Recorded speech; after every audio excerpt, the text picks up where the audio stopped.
संविधान की दुहाई या सियासी लड़ाई?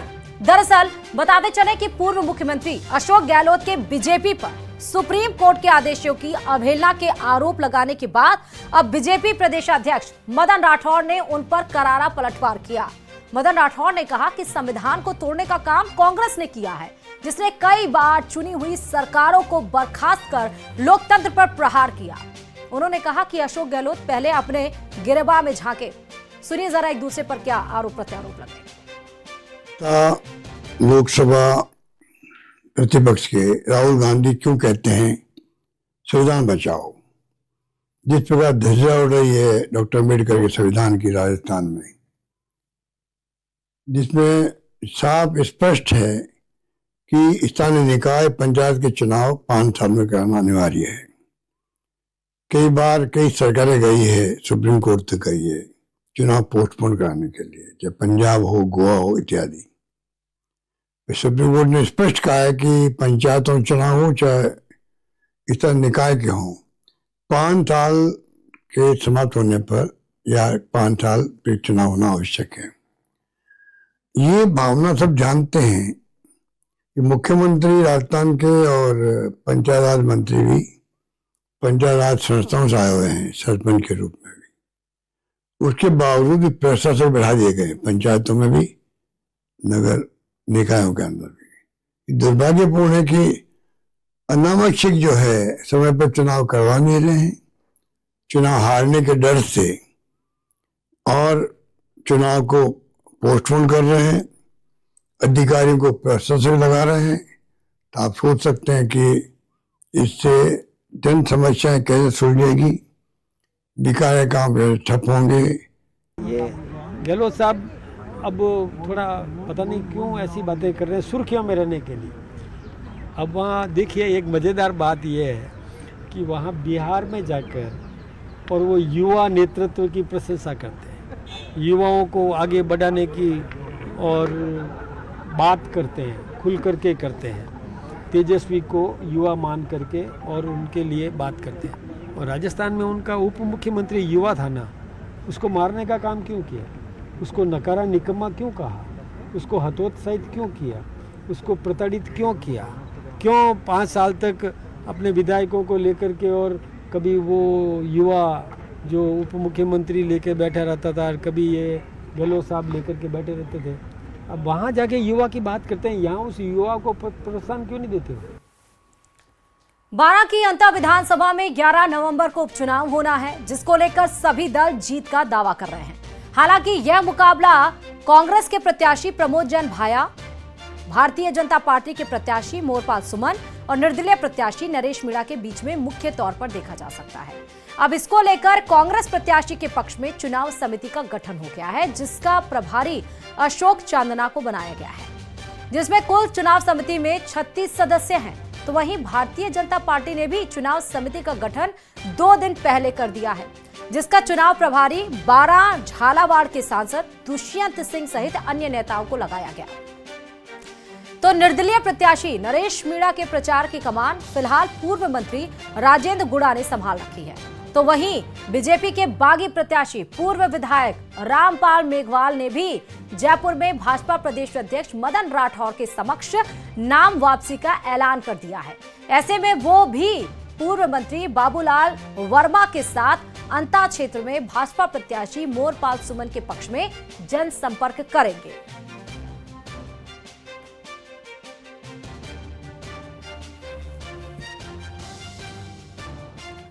और चलिए बुलेटिन में आगे बात करेंगे कांग्रेस के संगठन सृजन अभियान की। दरअसल कार्यक्रम के तहत नवंबर के पहले सप्ताह में प्रदेश में सभी जिलाध्यक्षों की घोषणा होने वाली है।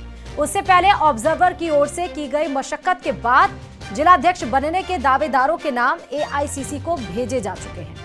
अब वहां से जिलाध्यक्ष की घोषणा होगी और इस मसले पर रविवार को पूर्व केंद्रीय मंत्री जितेंद्र सिंह ने कहा कि कांग्रेस के अध्यक्ष मल्लिकार्जुन खड़गे व राहुल गांधी की मंशा के अनुसार जिलाध्यक्ष का चयन मेरिट पे होगा। योग्य नेता को ही बनना चाहिए और किसी नेता का नजदीकी होना महत्व नहीं रखता, बूथ पर काम करने वाला होना चाहिए। देखिए, सबसे पहले तो माननीय खड़गे जी ने और राहुल गांधी जी ने एक नई प्रक्रिया शुरू करी है, जिसमें जिलाध्यक्षों का जो चयन होता है वो मेरिट पर होना चाहिए, योग्य आदमी बनना चाहिए, ना कि किसी नेता का नजदीकी बने। वो क्राइटेरिया नहीं है। क्राइटेरिया ये होना चाहिए कि वो मेहनत करे, सबों को साथ लेके जाए, बूथ पर काम हो। तो इसको देखते हुए ये प्रक्रिया पूरे देश के अंदर चल रही है। आज राजस्थान 10वां प्रदेश है जहाँ ये प्रक्रिया जारी है, और इस प्रक्रिया के दौरान सारे जो हमारे सीनियर लीडर्स हैं, समूह का ये मानना है कि मेरिट के ऊपर फैसला होना चाहिए। और चलिए खबर में आगे बढ़ते बताते चले, खैरथल तिजारा की टिपूकड़ा सरकारी अस्पताल में बुधवार को विधायक बाबा बालकनाथ ने एक्सरे मशीन का उद्घाटन किया और इस दौरान उन्होंने डॉक्टर्स को जमकर फटकार लगाई। विधायक ने कहा कि जब अस्पताल में ओटी सहित सभी सुविधाएं मौजूद हैं तो मरीजों की जांच और ऑपरेशन में देरी क्यों हो रही है। भीड़ में खड़े एक युवक ने कहा उन्होंने अपना काम तो बाहर कर रखा है। इस पर वहां मौजूद कार्यकर्ताओं ने उसे तुरंत चुप कराया। विधायक बालकनाथ ने डॉक्टर्स को सख्त हिदायत दी कि अस्पताल में मरीजों का इलाज प्राथमिकता पर होना चाहिए और किसी भी प्रकार की लापरवाही बर्दाश्त नहीं की जाएगी। सब चीजों की हम दे रहे हैं ना, डॉक्टर हड्डियों का, डॉक्टर बेहोशी का। चलिए अब खबर अलवर से आपको बता रहे हैं, जहां लक्ष्मणगढ़ कफनवाड़ा गांव का रहने वाला अजीत चौधरी जो एमबीबीएस करने के लिए रूस गया था, अब 7वें दिन भी लापता है। दीपावली के दिन रूस में एक नदी किनारे उसका जैकेट और मोबाइल मिला था, लेकिन अजीत का कोई पता नहीं चला। परेशान परिवार ने पूर्व केंद्रीय मंत्री भंवर जितेंद्र सिंह से अलवर के फूलबाग में मुलाकात की और उन्हें स्थिति की जानकारी दी। भंवर जितेंद्र सिंह ने लोकसभा के उपनेता प्रतिपक्ष गौरव गोगोई को फोन कर कहा कि अजीत एक युवा और होशियार लड़का है और परिवार 7 दिन से बेचैन है। उन्होंने बताया कि सरकार और रूस से अभी तक कोई संदेश नहीं मिला। भी पड़ेगा, तो आपने इसको थोड़ा पर्सनली, हमारा यंग बच्चा है 21 साल का और उनके पूरा परिवार भी मेरे पास आया हुआ है, तो जी है ना, थैंक यू वेरी मच, है ना, फिर मिलता हूँ आपसे, थैंक यू। ठीक है, अब ये मजबूती से टेकअप हो जाएगा। हमारी बस अब शुभकामनाएं कि बच्चा मिले, हमारा भी भाई है वो। और चलिए अब बात करेंगे गिरदावरी फर्जी और मुनाफा असली की।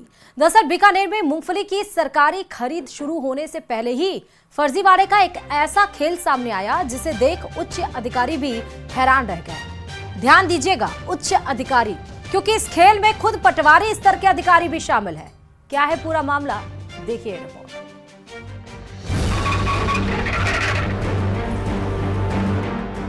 मूंगफली का झूठ, फर्जीवाड़े की लूट, टोकन का खेल, सिस्टम फेल।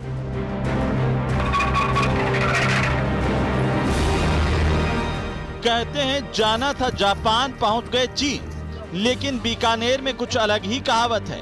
कागज पर मूंगफली और खेतों में दलहन खड़ी। जी हां, यहां पटवारियों ने फर्जी गिरदावरी कर उन खेतों में भी मूंगफली की फसलें दिखा दी, जहां या तो दलहन की फसलें खड़ी हैं या पूरा खेत ही उजाड़ पड़ा है। दरअसल ये पूरा मामला सैकड़ों किसानों के खेतों की फर्जी गिरदावरी से जुड़ा है। श्री डोंगरगढ़, नोखा और बज्जू जैसे इलाकों में ये फर्जी गिरदावरियां की गई। बिचौलियों ने मोटा मुनाफा कमाने के लिए रचा खेल। गिरदावरी में ज्यादातर खेतों में मूंगफली की फसल दिखाई गई, यानी जहां हकीकत में कोई और मामूली फसल थी, वहां मुनाफे वाली मूंगफली दिखा दी गई। गांव में जो गिरदावरी हुई है, पटवारी ने पूरी अव्वल दर्जे का घपला किया है। जिनके बिरानी खेत है उनको मूंगफली खेत में दर्शा दी और जिनके मूंगफली के खेत है उनमें बाजरी, गवार ये बता दिया। तो टोकन जिनको नहीं मिलने चाहिए, जिनके ट्यूबवेल नहीं है उनको टोकन मिल गए और जो वास्तविक हकदार जो ट्यूबवेल वाले हैं उनको टोकन मिले नहीं। मेरे भाई की गिरदावरी है, ये मतलब इसमें गुवार बिजा हुआ है, करी हुई मूंगफली है, ठीक है, और ये व्यापारी टोकन कटा रहा है। ये समस्या आ रही है इसमें पूरे बीकानेर में, मतलब लगभग यही हाल है। इस कागजी खेल की शिकायत मिलते ही पूर्व विधायक और प्रशासनिक अधिकारी खेतों का मुआयना करने पहुंचे। नोखा के उड़सर गांव में जब हकीकत खंगाली गई तो झूठ का पर्दाफाश हो गया।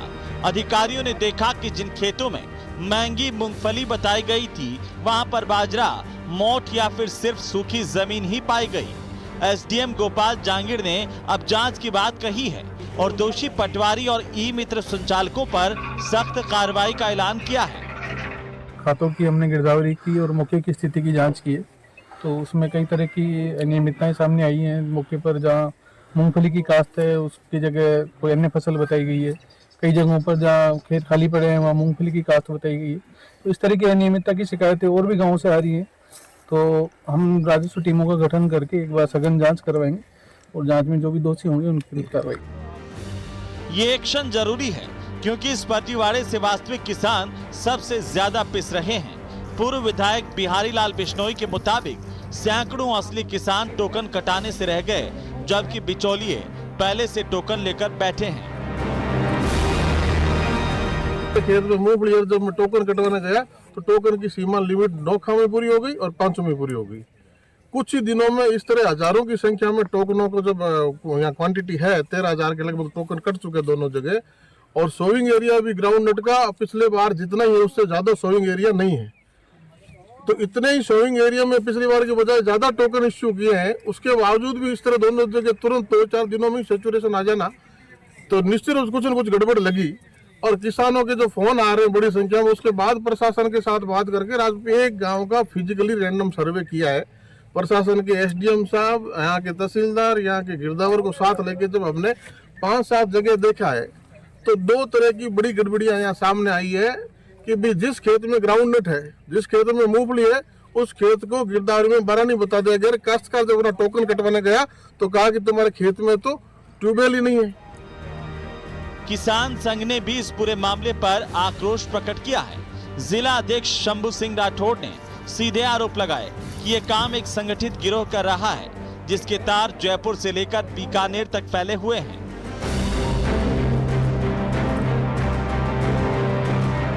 गिरोह है जिसमें हर स्तर के अधिकारी, पटवारी, व्यापारी सब मिले हुए हैं, क्योंकि हमने ये पिछले 1-1.5 महीने से हम लोग देख रहे हैं और हमने ये प्रशासन को आग्रह भी किया था कि इस तरह का एक घोटाला होने वाला है, लेकिन प्रशासन ने नहीं सुना। यहाँ हर गांव में 1-2 आदमी हैं जो 200, 150 गिरदावरियाँ ले लेके और पटारियों के साथ मिलकर इन्होंने गिरदावरी कर दी।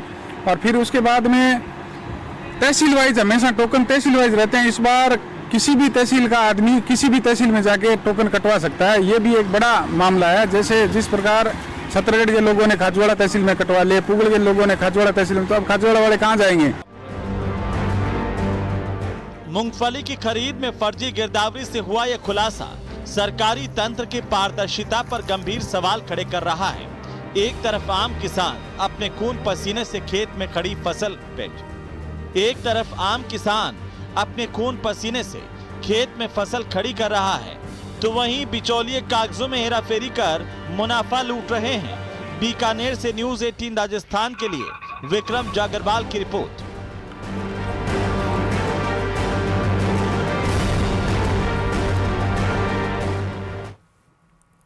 दिवाली और छठ के मौके पर देश भर के रेलवे स्टेशन से भीड़ भाड़ वाली तस्वीरें सामने आई हैं, लेकिन उत्तर पश्चिम रेलवे ने पहले से ही इस भीड़ के लिए तैयारी कर ली थी और रेलवे की यह तैयारी काम भी आई। जयपुर जंक्शन पर रेलवे की तैयारियों से यात्री संतुष्ट नजर आए। रेलवे स्टेशन के भीतर केवल वही लोग जा पा रहे जिनकी रेल आने में बस आधा घंटा बचा है। बाकी बचे यात्री जंक्शन के बाहर शामियाने में इंतजार कर रहे। जो यात्री साधारण श्रेणी में सफर करना चाहते हैं उन्हें टिकट काउंटर पर जाने की जरूरत नहीं है, बल्कि टिकट काउंटर को ही यात्रियों के लिए बाहर लगा दिया गया।